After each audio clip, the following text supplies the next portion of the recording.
ജനകീയ വിഷയങ്ങളിൽ നേരിട്ട് ഇടപെട്ട് ഉടൻ പരിഹാരം സാധ്യമാക്കുന്ന നമ്മുടെ പരിപാടിയാണ് ഉത്തരം.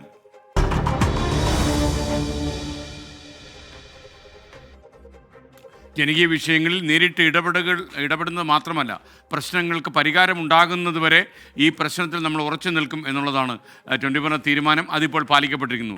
കൊല്ലത്ത് അഷ്ടമുടിക്കായലിൻ്റെ തീരത്ത് ഉൾനാടൻ ജലഗതാഗത മേഖലയിലെ ജലയാനങ്ങളുടെ രജിസ്ട്രേഷനായി നിർമ്മിച്ച കെട്ടിടം സാമൂഹിക വിരുദ്ധരുടെ താവളമാകുന്നുവെന്ന് 24 വാർത്ത കൊടുത്തിരുന്നു. അതിൻ്റെ പിന്നാലെ സർക്കാർ ഇടപെട്ടു, കെട്ടിടം നവീകരിച്ചു. 24ൻ്റെ ഒരു ഇമ്പാക്റ്റ്. നമുക്ക് സന്തോഷം, അഭിമാനം. ഈ കാണുന്ന കെട്ടിടം, അതായത് ഈ താഴിട്ട് പൂട്ടിയിരിക്കുന്ന കെട്ടിടമാണ് ജലയാനങ്ങളുടെ രജിസ്ട്രേഷനായി സർക്കാർ തുടങ്ങിയത്. പക്ഷേ തുടങ്ങിയ അന്നു മുതൽ തന്നെ താഴിട്ട് കിടക്കേണ്ട ഗതികേടിലാണ്.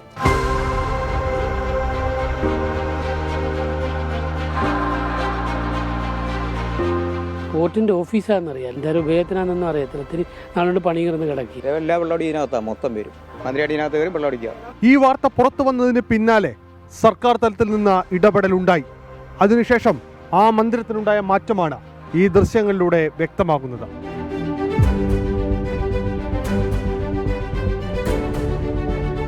ഉൾനാടൻ ജലഗതാഗത മേഖലയിൽ പ്രവർത്തിക്കുന്ന ജലയാനങ്ങളുടെ രജിസ്ട്രേഷൻ, സർവേ എന്നിവ സുഗമമായി നടത്തുന്നതിന് വേണ്ടിയാണ് അഷ്ടമുടിക്കായൽക്കരയിൽ ഇരുനില ഓഫീസ് കെട്ടിടം നിർമ്മിച്ചത്.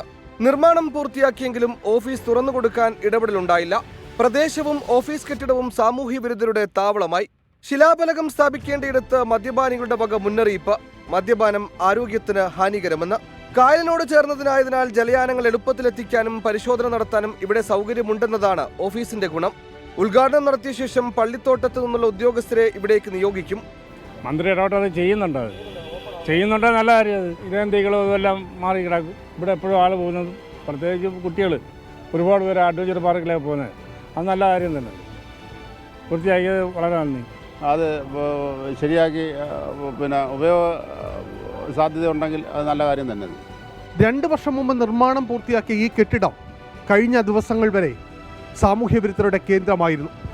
വാർത്തയ്ക്ക് പിന്നാലെ ഇടപെട്ട വകുപ്പ് മന്ത്രിക്കും ഉദ്യോഗസ്ഥർക്കും 1000 നന്ദിയുണ്ട്.